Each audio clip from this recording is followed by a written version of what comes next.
Go placidly amid the noise and haste, and remember what peace there may be in silence.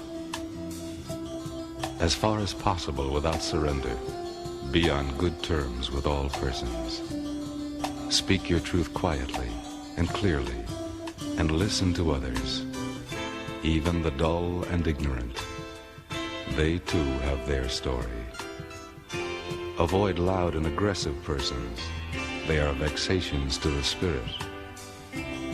If you compare yourself with others, you may become vain and bitter, for always there will be greater and lesser persons than yourself. You are a child of the universe, no less than the trees and the stars. You have a right to be here, and whether or not it is clear to you, no doubt the universe is unfolding as it should.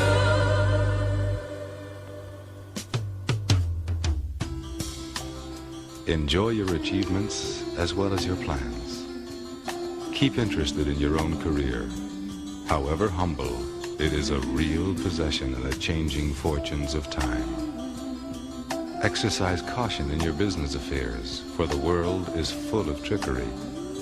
But let this not blind you to what virtue there is. Many persons strive for high ideals, and everywhere life is full of heroism. Be yourself. Especially do not feign affection. Neither be cynical about love, for in the face of all aridity and disenchantment, it is as perennial as the grass. Take kindly the counsel of the years, gracefully surrendering the things of youth. Nurture strength of spirit to shield you in sudden misfortune, but do not distress yourself with imaginings. Many fears are born of fatigue and loneliness. Beyond a wholesome discipline, be gentle with yourself. You are a child. You are a child of the universe. No less than the trees and the stars. You have a right to be here. And whether or not it is clear to you, no doubt the universe is unfolding as it should. Therefore, be at peace with God, whatever you conceive Him to be, and whatever your labors and aspirations in the noisy confusion of life. Keep peace with your soul. With all its sham, drudgery, and broken dreams, it is still a beautiful world. Be careful. Strive to be happy. You are a child of the universe, no less than the trees and the stars. You have a right to be here. You are a child of the universe, no less than the trees and the stars. You have a right to be here. You are a child of the universe, no less than the trees and the stars. You have a right to be here. You are a child of the universe, no less than the trees and the stars. You have a right to be here. You I feel so blessed, y'all. This track is incredible. S1, You can feel it. I'm a blessed man. Yes, man, I'm a blessed man. Right now, I'm a blessed man. Yes, man, I'm a blessed man. No question, I'm a blessed man. Yes, man, I'm a blessed man. You can feel it. You can feel it. So much joy. It's like a dream come true, like a sneak preview of the grand finale. I get a taste of heaven, it's like milk and honey. I was blessed with love before I had money. The things I love most, you can't take from me. I hold them close, the most high in my family. I might never get fortune and fame, I'm always gonna say I've been a fortunate man. And when they ask who I am, I will stand up and say I'm a blessed man. Yeah, yeah. And when they ask where I'm at, it don't matter, I'm with you, I'm a blessed man. Yeah, yeah. And when they ask why, I will point to the sky, I'm a blessed man. Yeah, yeah. Yes,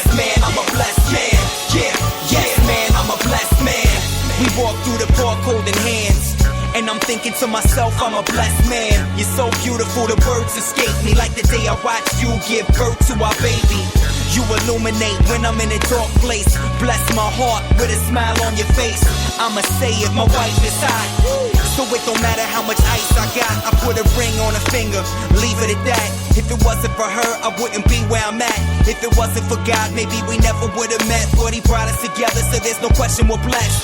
I don't write many love songs, I'm sorry girl. The truth is I never hear beats worthy of it. But when the glove fits, I let the world know I'm married to an angel and plan to stay faithful. And when they ask who I am, I will stand up and say I'm a blessed man.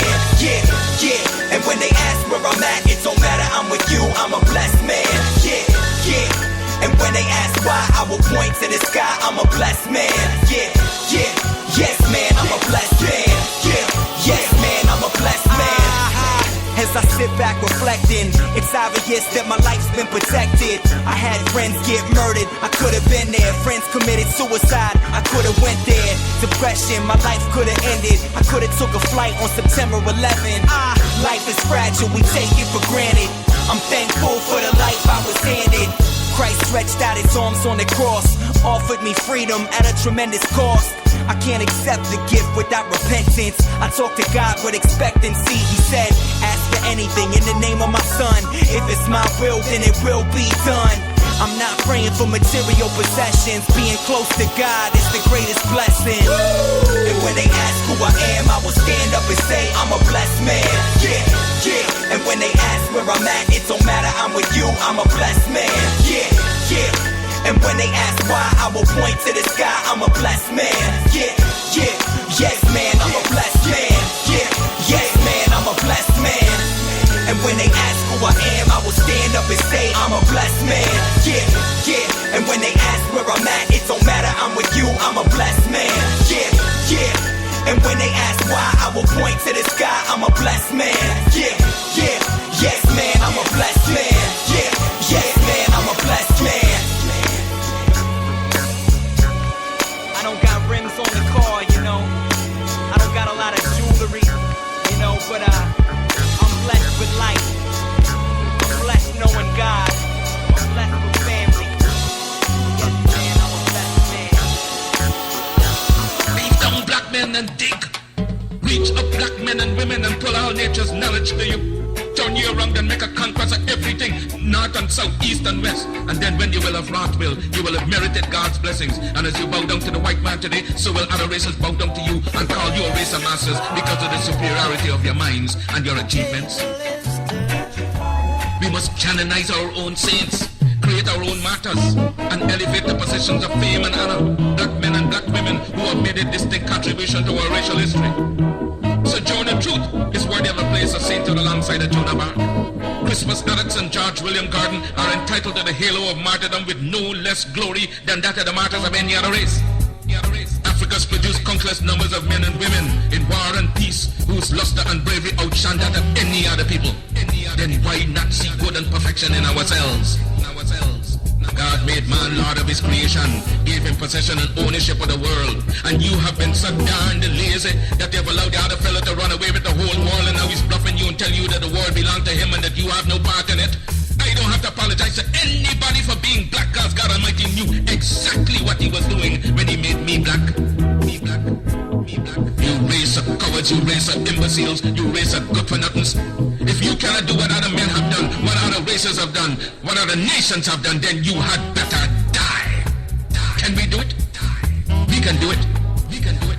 We can do it. There's any leadership that teaches you to depend upon another race is a leadership that will enslave you. That will enslave you. That will enslave you. Let me say that again. Any leadership that teaches you to depend upon another race is a leadership that will enslave you. That will enslave you. They gave leadership to our foreparents, and that leadership made them slaves. But we decided to find a leadership of our own to make ourselves free men. Babylon did it. Assyria did it. France under Napoleon did it. Germany under Prince von Bismarck did it. Britain under William Pitt Earl of Chatham did it. America under George Washington did it. Africa with 400 million black people can do it.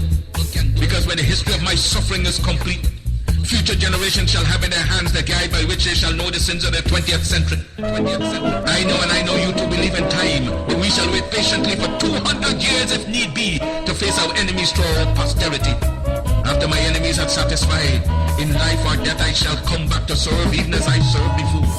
In life I shall be the same, in death I shall be a terror to the foes of African liberty. The need to be the real Marcus Garvey I would like to be. If I may come in an earthquake or a cyclone or a plague or pestilence or as God would have me, then be assured that I shall never desert you and make your enemies triumph over you. If I should die in prison in Atlanta, my work shall not only just begin, but I shall live in the physical or the spiritual to see the day of Africa's glory. When I am dead, wrap the mantle of the red, the black, and the green around me. For in the new life I shall rise up with God's grace and blessings to lead the millions up the heights of triumph in the colors that you well know. Look for me in the world when a storm. Look for me all around you. For I shall come back and bring with me countless millions of black slaves who have died in America, who have died in the West Indies, and millions who have died in Africa to aid you in the fight for liberty, freedom, and life. The world today has gone drunk and crazy with its power, and by such to injustice, fraud, and lies have crushed the unfortunate. But if I'm crushed by the system of influence and misdirected power, my cause shall rise again to plague the conscience of the corrupt. For this I'm happy to suffer and even die, for I will write the history for the millions that are coming and leave the posterity to reckon with the host for the deeds of their fathers. They just laugh at you, return the laughter to them. If they mimic you, return the compliment with equal force. They have no more right to dishonor, disrespect, and disregard your feeling in manhood than you have in dealing with them. Honor them when they honor you, disrespect and disregard them when they vilely treat you. Their arrogance is but skin deep, an assumption that has no foundation in morals or in law.